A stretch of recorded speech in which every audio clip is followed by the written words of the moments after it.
talk for this session, and something different. And as a perfect segue into the lunch break, we have Bronwyn Blake from the Bass Valley Hemp Farm, and she's going to be talking about eating hemp for health and why good fats are so essential for our health and well-being, and why everyone should be eating hemp foods every day. And I hope you all enjoyed the hemp muffins that were at morning tea break and the cookies. They were really good, so looking forward to hearing you talk, Bronwyn. Thank you.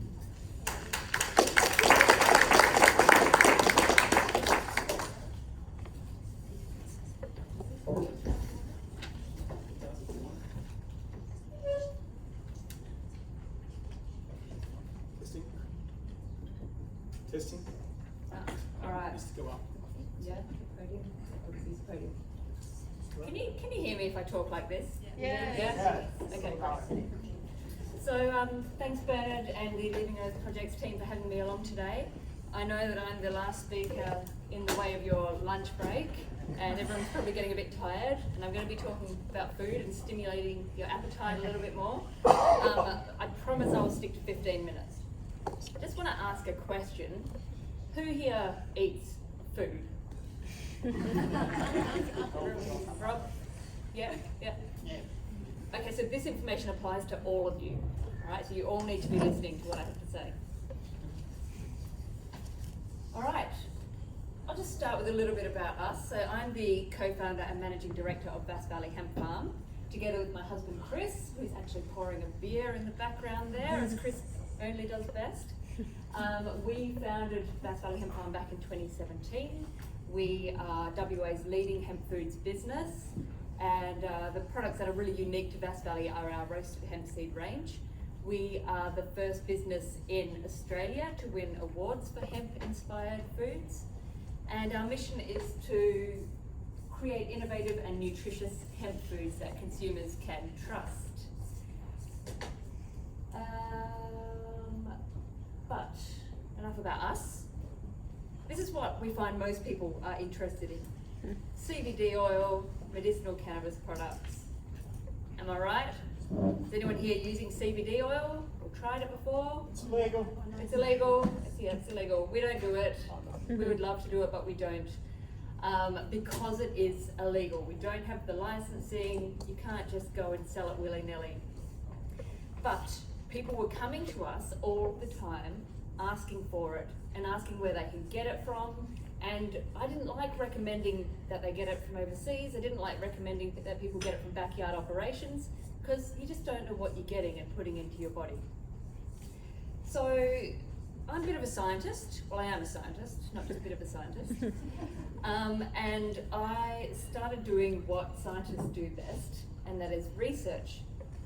Because it was frustrating, really frustrating, that we couldn't help these people more, who were coming to us in desperation with chronic pain, they can't sleep, they've got all sorts of autoimmune diseases. We needed to help them. So my question was, why does medicinal cannabis, a single plant, treat such a wide range of health ailments? Why is it so effective? Who's heard of the endocannabinoid system? I wish there were more hands up. I really do. Yeah, there's another one. Okay, so by the end of this talk, we should all put your hands up now, because you have heard of it now. Everyone put your hands up, please. I'm going to explain a little bit about this to you and why everybody needs to know about this. So the endocannabinoid system is, well, it's actually only been quite recently discovered. We've been using, or humans, mankind, have been using medicinal cannabis for millennia, but this system was only discovered in 1992. So we still need to learn a lot about it. There's a lot of research happening in this space. But it's actually a really, really ancient system. It evolved about 600 million years ago. So you'll find the endocannabinoid system in mammals, in reptiles, in birds. Dinosaurs would have had it. You know, it's even in mollusks, in the humble sea urchin. And what this means, because it's so ancient, is that it's highly integrated with numerous physiological and biological reactions within our bodies.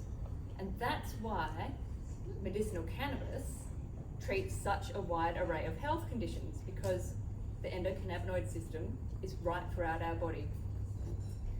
Alright, so now I thought, okay, so we've got this endocannabinoid system, and I know that cannabis works, but how and why does it work?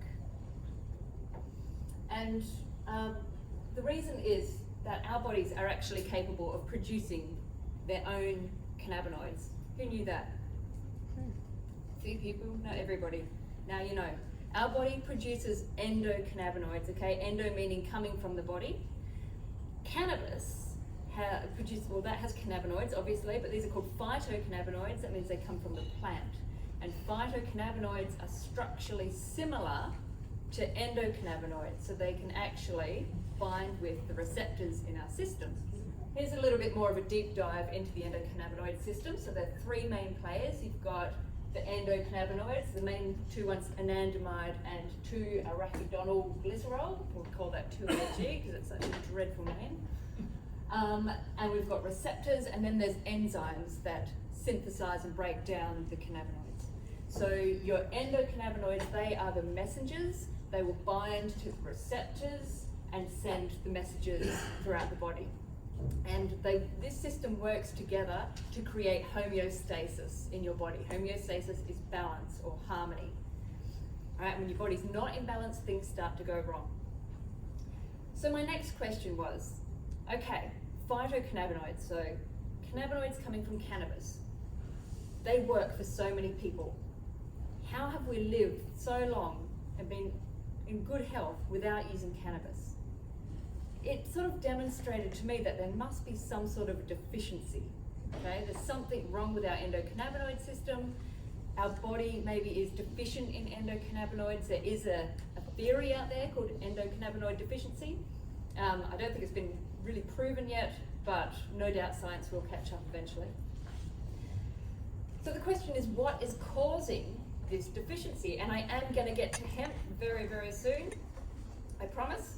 I'm taking on a bit of a journey here because I want you to understand why hemp is so healthy and why it's therapeutic and why you should be eating it every day. So endocannabinoids are primarily synthesized from fatty acids. Every cell in our bodies has a lipid membrane. Neurotransmitters are also synthesized or composed of fatty acids. All right, we need fats in our diet. Our body can produce some of these fatty acids itself, but some of them we can only get from our diet. These are the essential fatty acids, so they're mainly omega-3s and 6s. Now, it's not just a matter of eating a stack of omegas, okay? You need to have them in the right balance as well. All right, I'm going to focus mainly on omega-6 and 3 here.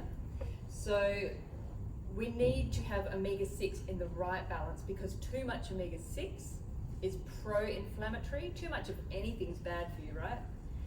And omega-3 deficiency is actually quite common throughout the world, especially in the Western world. The ideal balance of omega-6 to 3 is about 1 to 1. Okay, you've got a bit of fat either side, pardon the pun. And omega-3 deficiency, most of us consume about 16 to 1, so that's way too much omega-6, way too much. And a lot of us have omega-3 deficiency, and that's linked to inflammation, mental health disorders, autoimmune diseases, and all of these are linked to the endocannabinoid system. So I'm just going to show you some fatty acid profiles from some common vegetable oils here, and I want you to concentrate on the green and the yellow parts of the graph. So the green is omega-3, the yellow is omega-6. So let's look at sunflower oil, for example. Lots of omega-6, too much, and very little omega-3. So it's not good for you. Same with soybean oil, too much omega-6. A lot of your cheap and highly processed vegetable oils have a lot of omega-6. What you'll notice, so olive oil and canola oil, they've got a pretty good ratio, but the quantity's not there. So flax and hemp are the standouts here, of course. And chia is another one that should be on there. So chia, hemp, and flax, they're your super seeds. They've got fantastic omega profiles. You need to eat these every day. Something else that's unique to hemp is it's got gamma-linolenic acid, so GLA. This is quite uncommon in the plant kingdom. So this helps with a lot of neurological functions as well, and skeletal health, hormonal balance, and skin and nail growth as well. So that's one of the things that sets hemp apart from flax, is it contains GLA. I am going to deep dive a little bit more into hemp now, and why else you should be having it in your diet every day. So this slide shows you the percent RDI, so that's the recommended daily intake of some macronutrients in 2 tablespoons of hemp seeds. Okay, this is not the oil I'm talking about, this is the actual hemp heart, the little white seed that we see in all the shops. It contains in 2 tablespoons about 15% your RDI of iron, and 21% zinc. Zinc's very important for immune support. It contains about 21% protein, and this is where it's again superior to flax and chia in that it contains a higher quantity of protein, but also a better quality of protein. Right? And a lot of people aren't getting enough protein, good quality protein in their diets, particularly the aging population. All need to be getting those essential amino acids into the diet. Magnesium. Now, hemp contains, like in 2 tablespoons, 45% of your recommended daily intake of magnesium. Magnesium is important for hundreds of biochemical reactions in your body, and experts say that a lot of people aren't getting enough magnesium in their diet.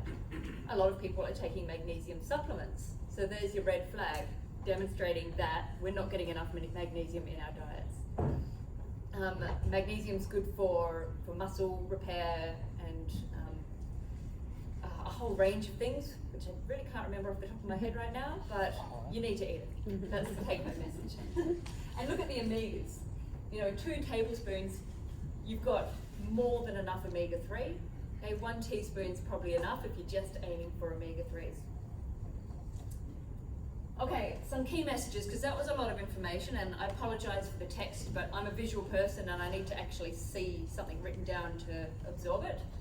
So what I want you to take home today is that the human body produces its own cannabinoids. They are primarily synthesized from fatty acids, things we get through our diets. All cells in the body are made of fatty acids, and we need these in the right proportion, or things just start to go wrong. I mean, look at the autoimmune diseases that are around today, diseases that didn't exist 100 years ago. It's because we're not getting enough nutrients in our diets. Hemp seeds contain the right proportion of omega-6 to 3 for our requirements, and they also contain a good quality source of protein, a source of magnesium, and some other stuff in there too, like phosphorus and vitamin E. So I actually encourage you all to learn a little bit more about this topic, about the endocannabinoid system, and there are more things you can do than just eating hemp, of course. You know, hemp's not saving the world. You need a varied diet, you need a balanced diet. There's some good blogs on our website about omega-3, just some basics about the endocannabinoid system, and some other tips on what you can eat and lifestyle changes you can make to stimulate this and make sure you maintain homeostasis in your body. Thank you very much. I have a stall up the back there, and all of our products are on sale today, so I implore you to come and have a chat with me about what you can be doing to help you and your family, and learn a little bit more about our products. Thank you for your time.